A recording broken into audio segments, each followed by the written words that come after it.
Olá pessoal, eu sou o professor Renato Falcão e vamos dar hoje continuidade à nossa série de vídeos Artigo Científico da Escrita à Publicação. Esse é o primeiro vídeo do módulo 4, Submissão e Publicação do Artigo Científico. Então no módulo 1 vocês já aprenderam o que é um artigo científico, qual é a diferença do texto do artigo científico para os outros textos científicos, né? Não sei, projeto, tese, TCC, vocês já viram isso no módulo 1. No módulo 2, vocês viram qual é o momento e quais são as ferramentas para escrever um artigo científico. Ou seja, eu já tenho um resultado suficiente e agora o que é que eu faço, o que é que eu uso, quais são as técnicas que eu uso de escrita do meu artigo científico. No módulo 3, que a gente acabou de finalizar, nós vimos parte por parte, né, estrutura e conteúdo, né, título, resumo, introdução, como é que estrutura, o que é que escreve, que tipo de informação e que preocupação eu tenho na hora de escrever cada uma dessas partes. Agora meu artigo já está pronto, tá? Eu já vi todos os vídeos, já escrevi meu artigo, já revisei e agora eu vou para o processo de submissão e publicação do artigo. Então o que é que eu tenho que saber? Tá? O primeiro vídeo do módulo 4 vai tratar das editoras científicas. Então na hora que você vai publicar o teu artigo científico, a primeira coisa que você tem que escolher é aonde eu vou publicar, né? Em que revista eu vou publicar esse artigo. Existem aquelas, né, como as que eu citei aqui, Elsevier, Wiley, Springer Nature, Thomson Reuters, que são as maiores do mundo, né, que publicam bastante artigo científico, e tem aquelas editoras menorzinhas, né, que publicam menos, 2, 3, 5 revistas científicas. E existem, pessoal, até revista científica que não depende da editora. Existe revista científica que quem cuida dela é simplesmente o departamento de alguma universidade, tá? Mas geralmente, né, a grande maioria das revistas científicas, elas são publicadas por grandes editoras científicas, tá? Por editoras científicas. E vocês precisam saber o que elas são, o que elas fazem, porque vocês vão ter bastante relação com essas editoras. Tá? Então vamos ver o que é uma editora científica. Então, a editora científica, ela é uma empresa que vive da produção de artigo científico, também de livros e tudo que está relacionado com o meio científico. Todos esses textos científicos, essas editoras trabalham com eles e vendem, empregam muita gente, tá? Existem muitos pesquisadores trabalhando nas editoras científicas e o pesquisador ele tem contato com essas editoras sempre que ele vai publicar alguma obra. Então isso é uma editora científica. Tem editora que publica científico e não científico, ficção, por exemplo. Tem editora que publica várias coisas, elas têm uma seção lá de científico e existem outras bem especializadas. Então a gente tem de tudo. Tá? Mas vocês precisam saber o que é que elas são. Elas são empresas que vivem da produção de material científico, principalmente artigos e livros. Qual é a relação entre as editoras e as revistas científicas? É que geralmente as editoras produzem diversas revistas científicas. Então a relação é que a revista científica está dentro de uma editora. E vocês vão perceber que revistas, né, mesmo que elas sejam de diversas áreas, se elas estão numa mesma editora, elas seguem uma mesma linha editorial, certo? Geralmente o mesmo número de palavras, a mesma formatação, tá? O mesmo processo de produção e de revisão. Então as editoras elas têm um padrão nas suas revistas científicas, tá? Repito, existem revistas científicas que não dependem menos de editoras, que o grupo de pessoas criaram apenas a revista, sem uma grande editora por trás. Mas funciona de maneira parecida. Mesmo que seja uma editora pequena, ou apenas um departamento de uma faculdade que cuide de uma revista, a revista ela vai funcionar mais ou menos da mesma maneira, tá? Que é o que a gente vai ver daqui para frente nos próximos slides. O que significa publicar um artigo? Tá? Isso aqui a gente já viu no módulo 1 e agora eu vou enfatizar para vocês. Publicar um artigo científico é diferente de publicar um artigo jornalístico.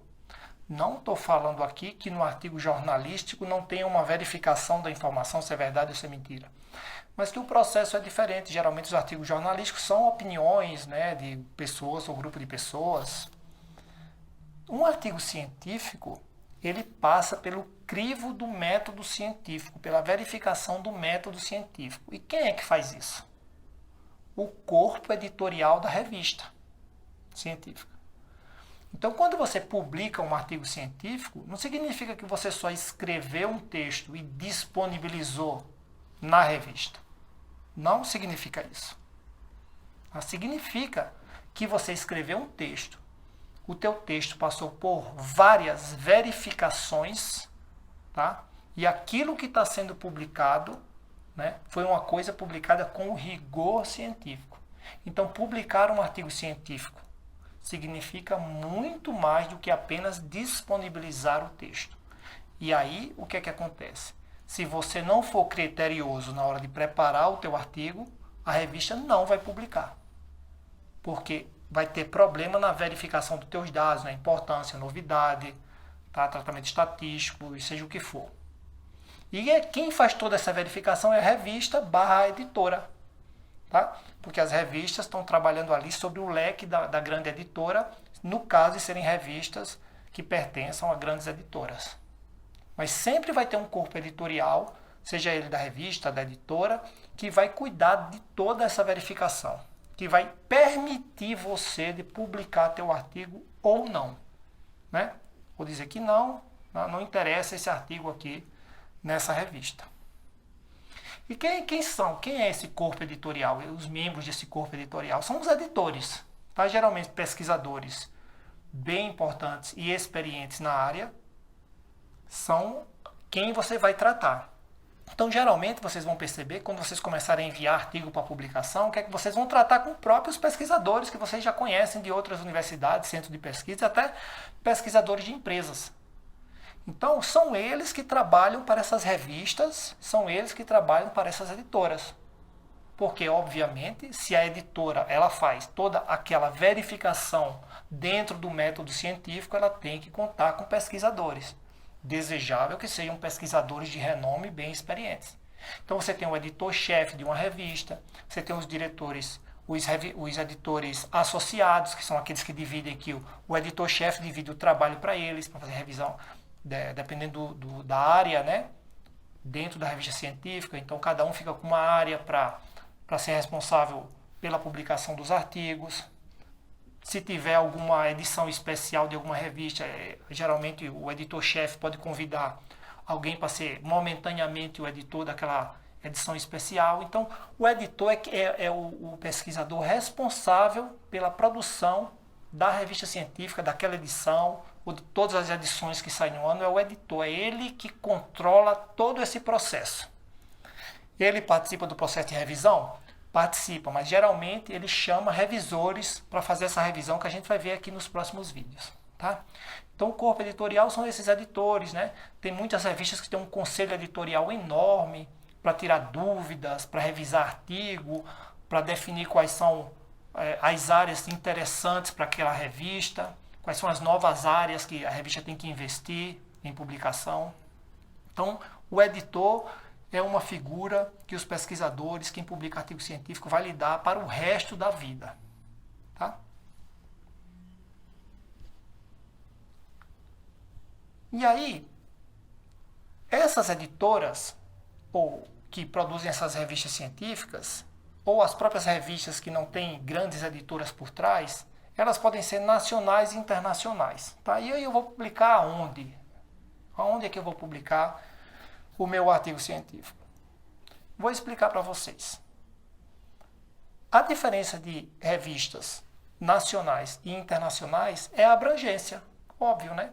Ou seja, uma revista científica nacional, geralmente ela publica apenas na língua do país, certo? Porque o público dela são os pesquisadores do país.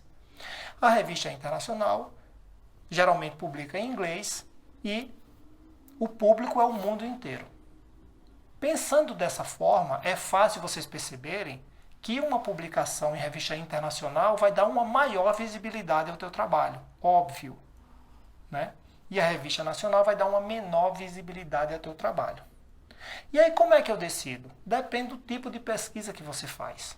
Eu já falei também, acho que no módulo 2, que existem temas de pesquisa bem regionais.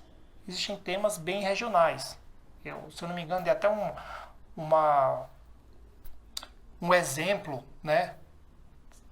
Digamos que você estuda uma tribo indígena de Pernambuco, né?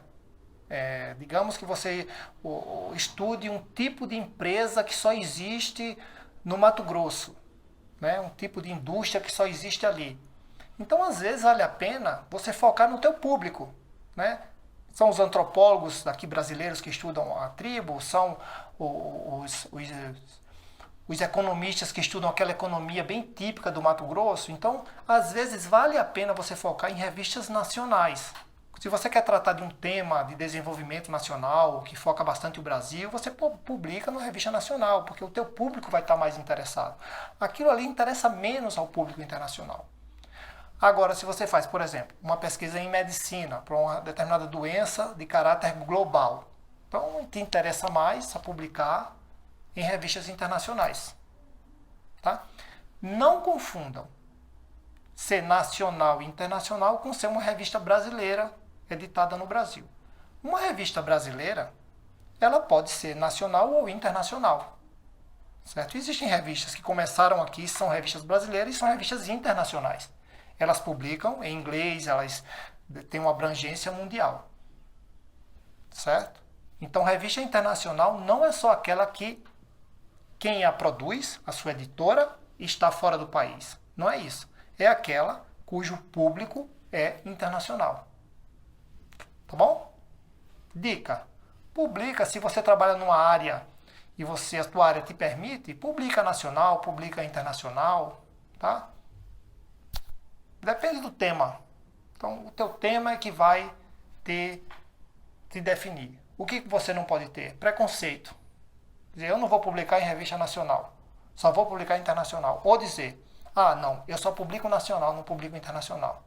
Tá? Esse tipo de pensamento não cabe na ciência, no pensamento científico. Tá? Isso aqui vocês precisam entender. Como as editoras sobrevivem financeiramente. Por que vocês têm que entender isso? Para vocês entenderem por que, às vezes, você tem que pagar por uma publicação. Você está lá querendo publicar meu artigo, agora eu vou ter que pagar. Né? Mas pagar como? Então você tem que entender como as editoras sobrevivem financeiramente. As editoras científicas, elas são uma empresa qualquer e elas precisam ganhar dinheiro. As editoras precisam ganhar dinheiro para pagar os seus funcionários. Tá? E o que é que elas fazem, as editoras? Elas recebem os artigos científicos, tá? E elas fazem todo o processo com os seus editores, né? Muitos deles são pagos, tem as pessoas que fazem o design, a formatação.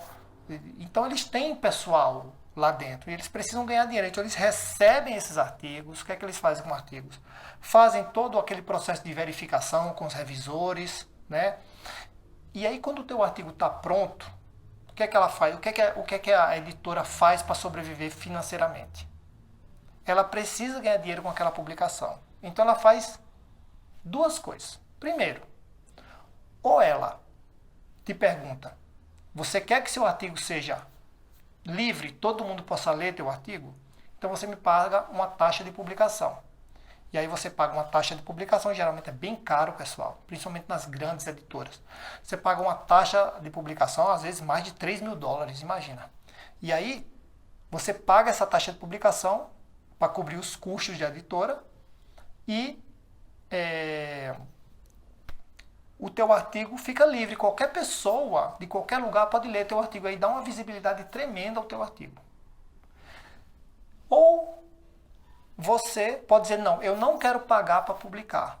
E aí o que acontece? Você transfere os direitos de exploração do teu artigo para a revista, você assina um formulário, vai para a revista, e aí você fez o artigo, você transfere os direitos de exploração para ela, e aí quem quiser ler aquele teu artigo tem que pagar. Então ou a pessoa compra teu artigo, sei lá, por $25, $30 para ler, ou as grandes instituições científicas pagam assinaturas, né, para ter essas bases de dados. E é assim que elas ganham dinheiro, das assinaturas das universidades, das empresas, do centro de pesquisa, ou dos autores que pagam a taxa de publicação para que ela disponibilize o artigo aberto para que qualquer pessoa possa ver. Tá bom? Isso é um tema bem polêmico que a gente vai tratar em outros vídeos, mas é assim que elas sobrevivem. Então, se você quiser publicar numa grande editora, numa grande revista, ou você paga para ser livre acesso, ou você transfere os direitos para ela, você não paga nada, mas quem quiser ler teu artigo tem que pagar para ver. Tá bom? E algumas outras, o que é que fazem? Algumas principalmente em revistas criadas dentro de departamento, dentro de universidades, o que é que eles fazem? Eles não cobram nada. Então eles deixam aberto, o artigo aberto, e ainda não cobram nada dos autores. Mas eles precisam de dinheiro para suportar o site, precisam de dinheiro para pagar as pessoas para fazer a editoração. Então o que é que eles fazem? Eles pedem dinheiro ao governo, às agências de fomento, às universidades, aos centros de pesquisa. Tá bom? Então, mas o que é que eu falei para vocês? Todas funcionam da mesma maneira, ou seja, elas fazem a verificação, mas precisam de ingresso financeiro. E o pesquisador precisa entender isso. Um tipo de revista que ele está publicando e por que existe toda essa questão de poder ver, não poder ver, ter que pagar ou não. Tá? E hoje em dia, né, existe um movimento muito grande de revistas de acesso aberto que eu falei para vocês. Então, se você simplesmente ceder às editoras sempre os teus direitos de exploração, então você gastou um monte de dinheiro aí para fazer tua pesquisa, cede, e para que as pessoas vejam, a sociedade que financiou o teu trabalho, para poder ver, tem que pagar. Tá? Então existe um grande movimento aí das revistas de acesso aberto, que é preferível que você pague a taxa de publicação para que seja aberto. Então, muitas agências financiadoras, até nos projetos de pesquisa, elas já separam uma verba para que você, sempre que vá publicar, você pague a taxa de publicação e deixem seus artigos todos abertos. Porque artigo aberto, para todo mundo ver, tem muito mais publicação do que aqueles artigos que só quem pode ver é pesquisador que pagou a assinatura, ou seja, universidades, centro de pesquisa e grandes empresas. Então, essas são as revistas de acesso aberto. E aí, essas grandes editoras, né, ou governos, agências de fomento, países, o que é que eles fazem? Eles criaram os buscadores científicos para você conseguir achar esses artigos nas bases de dados das editoras. Tá? Então, veja, se existem editoras que disponibilizam tudo de graça e existe editora que disponibiliza tudo pago, você tem buscador também, que você consegue, tudo que você vê nele é de graça, tudo que você vê nele é pago, ou a mistura, certo? Então existem buscadores que vão naquelas bases de dados, sejam elas de publicação aberta ou de publicação restrita, que tem que ser paga. O que é que eu separei aqui? Alguns para vocês de buscadores científicos que o pesquisador ele tem que conhecer. Tá?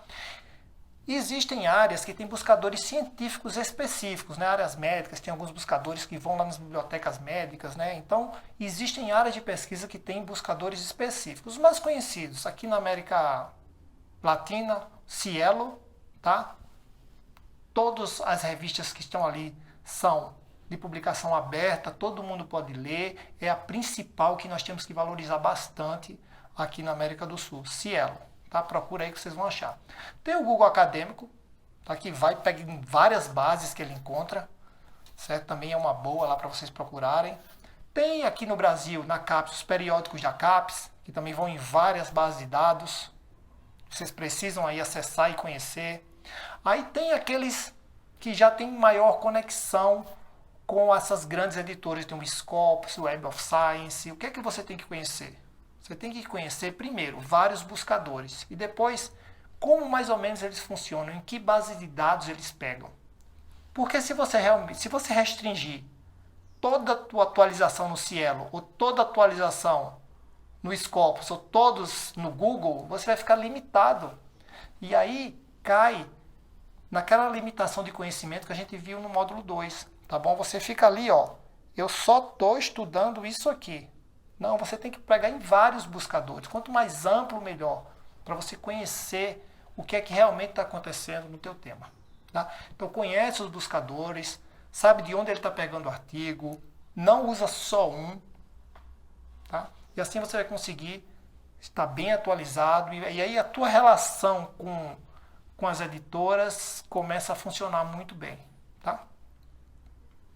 Então, pessoal, espero que vocês tenham gostado, tenham aprendido um pouco com esse vídeo de hoje. Se não entendeu bem, não concorda, deixa aí teu comentário, tua crítica, escreve para mim, compartilha, mostra para os teus amigos. Olha aí, ó, para que vocês que não conhecem as editoras científicas. Compartilha esse vídeo, tá bom? Informação é para ser compartilhada, tá? Abraço para vocês e até o próximo vídeo.